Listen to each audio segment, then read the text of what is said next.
ایک مرتبہ بنو جرہم کا قافلہ آیا، جب آب زمزم دیکھا تو وہیں پڑاؤ ڈال لیا اور رہائش اختیار کر لی۔ ان کے پاس کثرت سے مویشی بھی تھے۔ جوں جوں دن گزرتے گئے حضرت اسماعیل علیہ السلام بھی بڑے ہو گئے۔ قبیلہ بنو جرہم کے آنے کے بعد آبادی کچھ بڑھ گئی اور ایک بستی بن گئی۔ حضرت ابراہیم علیہ السلام کچھ عرصے بعد وہاں پہنچے تو دیکھا کہ علاقہ میں کچھ انسان نظر آ رہے ہیں۔ انہوں نے اپنے بیٹے حضرت اسماعیل اور بیوی حضرت حاجرہ سے ملاقات کی۔ اس طرح سے آپ علیہ السلام کے آنے جانے کا سلسلہ شروع ہو گیا۔ آپ حضرت حاجرہ کے پاس بھی رہنے لگے۔ حضرت سارہ بھی حضرت حاجرہ کی خبر لینے لگی۔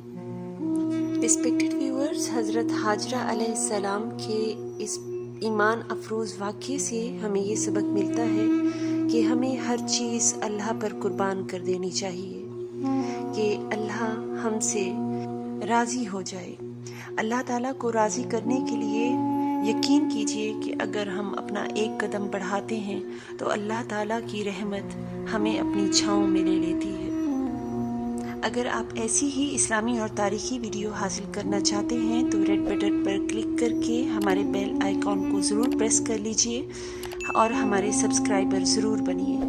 بہت جلد آپ سے دوبارہ ملاقات ہوگی۔ اللہ حافظ۔